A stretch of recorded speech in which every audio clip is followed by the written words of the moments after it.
Ngayong Kapaskuhan, ipakita natin ang tunay na diwa ng Pasko, pagkakaisa, pagmamahal, at lakas ng loob.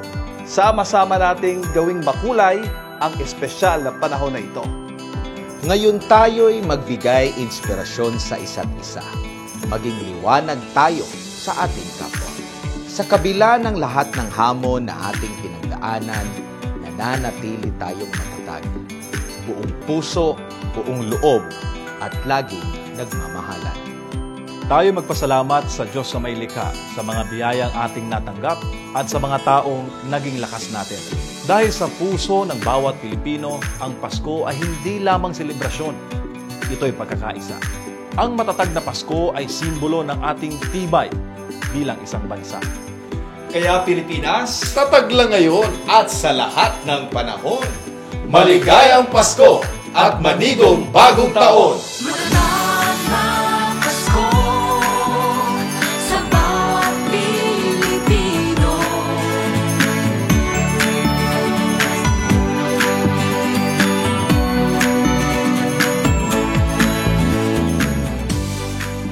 When I became a part of the great cause of Pastor Apollo C. Kibuloy, doon ko nalaman na posible palang magawa ng isang ordinaryong Pilipino na mangarap ng malaki para sa bayan.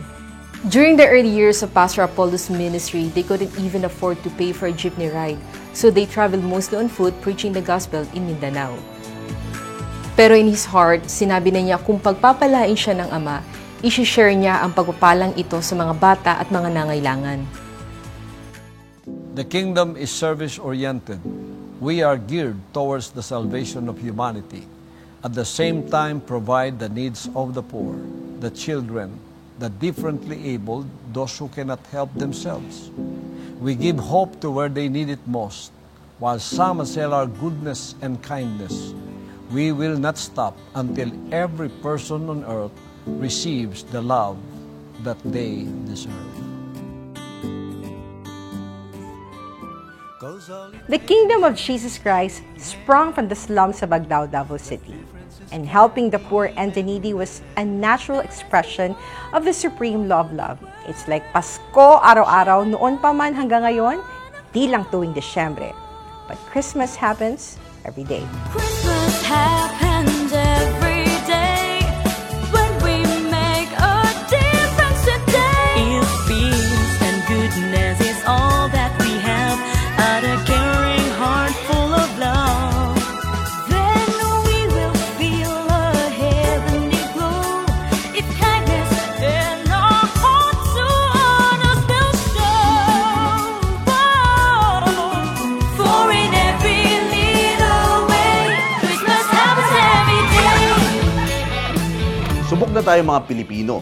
Daanan man tayo ng bagyo, at unos taon-taon, hindi nawawala ang tibay ng ating loob at pag-asa na umahon. That's the Filipino spirit of resilience. Gaya ni Pastor Apollo, na noon pa mang taong 2005, kanya nang sinimulan ang isang makabuluhang adhikain at pinatunayan na ang susi ng matatag na bansa ay kalinisan.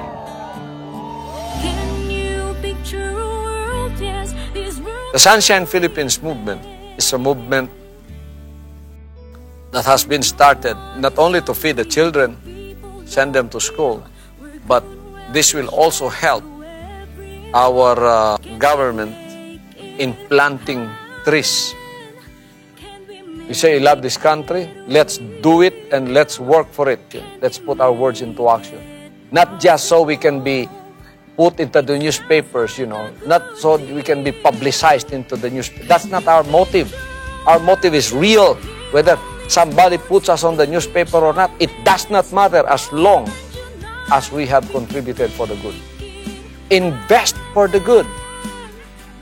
Every one of us Filipinos should contribute to that without the government asking us to. Di ba ang Pasko ay panahon ng pagbibigayan? At ang pinaka-espesyal na regalo na ating maibibigay sa ating inang kalikasan ay ang pangalagaan nito.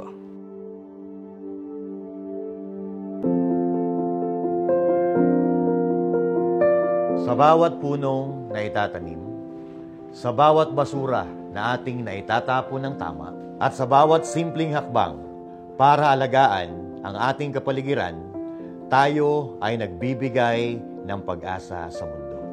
Ang pangangalaga sa kalikasan ay hindi lamang responsibilidad, kundi isang regalo na magdudulot ng magandang kinabukasan para sa atin at para sa susunod na henerasyon. Kaya't ngayong Pasko, ipakita natin ang ating pagmamahal sa pamamagitan ng pagiging mas responsable at mas mapagmahal sa ating kalikasan. Nakikita ko yung grupo ng 131 Nation na umakyat sa may paanan ng Sierra Madre Kako. Ay, salamat sa Diyos. Kahit papaano nasisimula na ito. Pastor Apollo Kibuloy, sir, hindi mauubos ang aming pasasalamat sa mga mabubuting inisyatiba, mabubuting gawain at mabubuting kaisipan na inyo pong ibinabahagi sa sambayanang Pilipino.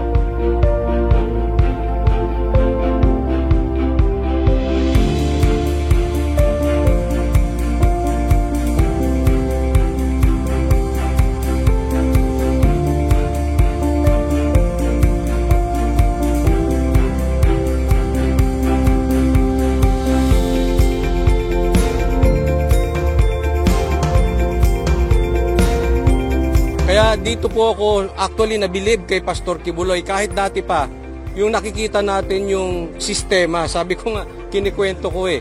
At ito, kahit wala dito si Pastor Kibuloy, kita nyo naman, nagagawa yung kanyang mga proyekto. At tatandaan po natin ha, hindi lang yan dito. This is nationwide. Maraming salamat Pastor Apollo Kibuloy sa iyong inisyatibo upang mapaganda pa at mapaayos at maging malinis ang ating Baseco. At naway, huwag tumigil dito kundi magpatuloy pa ito. Maraming salamat mula sa syudad ng Maynila. Pastor Apollo Kibuloy, ngayon pa lang ho nakakatulong ka na sa taong bayan. Yung iba nangangako pa lang, kayo ginagawa niya ho, ninyo. Resibo na ho ito. Maraming salamat po sa inyong initiative. Kay Pastor Apollo, naging posible yung kalbong bundok na magkaroon ng mga puno muli. Yung mga lugar na halos basura na, naging paraiso punong-puno ng mga bulaklak. Ang gandang regalo nito sa ating inang kalikasan, di po ba? Kasi yung regalo hindi lang dapat para sa ngayon. Dapat isipin mo yung future. Kung nagawa nga ni Pastor Apollo ito sa bundok at pinuno ng mga puno at bulaklak, ay posible itong mangyari sa buong Pilipinas.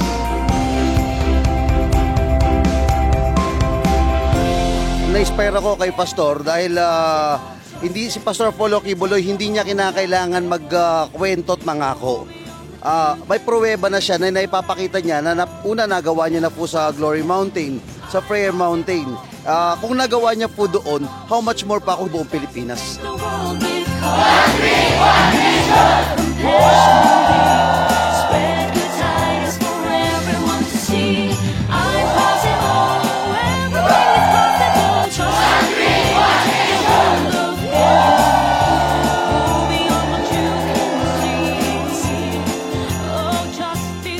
Pastor Apollo is a man who practices what he preaches, and the imprint of his hands is evident in everything that he does. So he himself became the proving ground for the message that he is sharing with people all over the world. For 40 years, Pastor has been preaching non-stop to bring change, hope, and enlightenment to millions of people. He relentlessly contributed to nation building, even expanding his love to all parts of the world. His programs are seen on Sunshine Media Network International via radio, TV, and social media and web 24 hours a day and 7 days a week all over the world. His influence today as a spiritual leader and a national figure in the Philippines realizes a revelation to him by the Almighty Father that he will be given the power to sway the hearts and minds of people. And that was way back in 1991 when the ministry still had nothing. His vision and great faith and innovative solutions have allowed the construction of the colossal King Dome, the biggest indoor cathedral in the whole world, seating more than 75,000 people.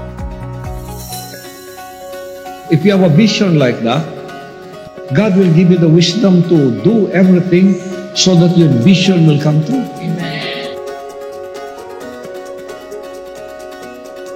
What's my vision for my country?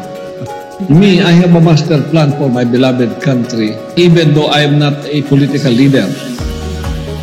As I have a master plan for the kingdom, I have a map of the Philippine Islands, archipelago, crisscrossing all the bridges and all the four-way, six-lane highways, connecting all the islands where you can go by car. I have a master plan like that in my mind for my country. He says, by faith.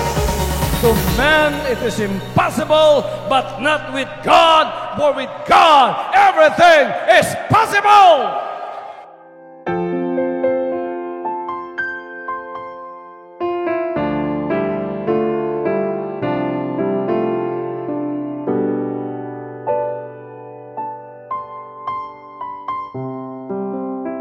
Once a child is shown and experiences goodness, that goodness would stay in the child forever. Nakikita ko yung pagiging generous niya. Hindi sa salita sa lakad. Bilib ako. Bilib ako. At ang dami ko na interview, pinag-aaral, binihisan, pinakain. Yung nakausap kasi namin siya, nagsasalita siya na huwag maging ganyan. Nakita ko So, hindi dakdak. Nakita mo sa gawa. In one word, authentic. Basta yun. I see the love.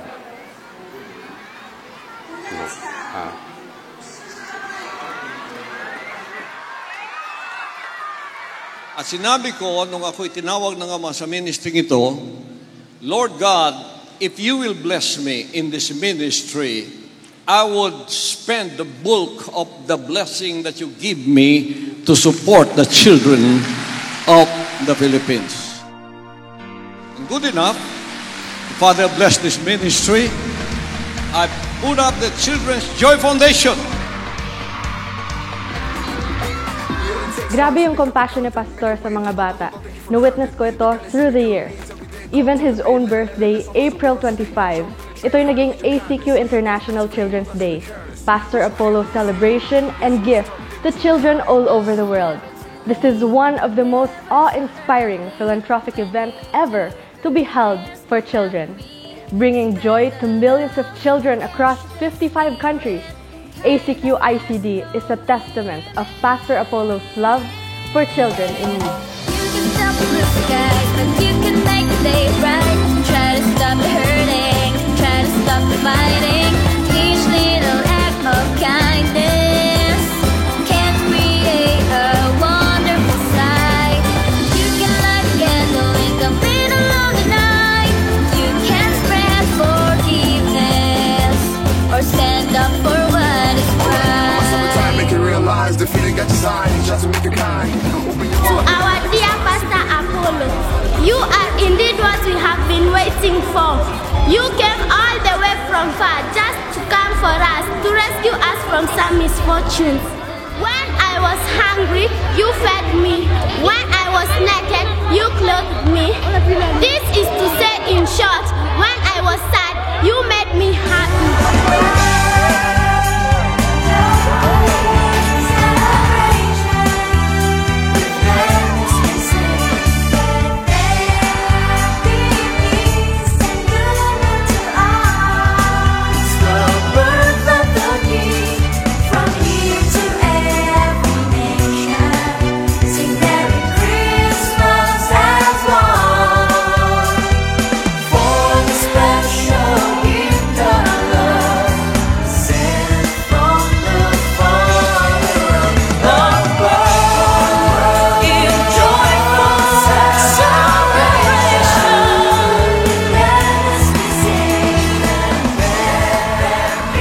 Isang bansang nagkakaisa ay matatag at ang isang matatag na bansa ay nagkakaisa Yan ang itinuro sa atin ng former President Rodrigo Roa Duterte at ng ating pinakamamahal na pastor na si Pastor Apollo Kibuloy.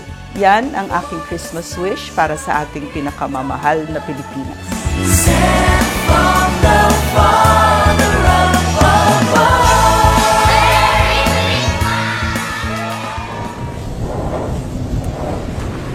Ay tahimik ang lugar.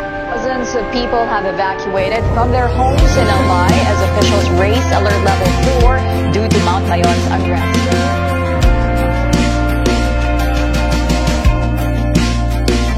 We see this world's great divides, hearts forsaken, lives are broken. Ang resiliency kasi nating mga Pilipino hindi lang nasa pisikal na aspeto. Nasa puso natin yan. Sa kabila ng anumang bagyo, sakuna, lagi pa rin tayong nakangiti, ganyan tayong mga Pilipino. Yan yung nakita kong mga bagay na talagang gustong-gusto ko kay Pastor Apollo. Yung pagmamahal niya sa bayan. Pwede namang hindi na siya makialam, pero gagawin at gagawin pa rin niya yung pagtulong. Hindi lang isang beses, pero sa bawat bagyo, nandun yung pagtulong. Yan yung diwa ng Pasko na hindi lang pang Disyembre, pang buong taon. It is all that we need to give this world a better hope. Ito'y para sa ating mga kababayan nasa lanta. Talagang ako'y naglaan para sa mga panahong pangangailangan. Nandoon tayong tumutulong sa ating mga kababayang nasa lanta. Tayong naririto, ginagamit ng amang makapangyarihan, tumulong tayo. Love is all that it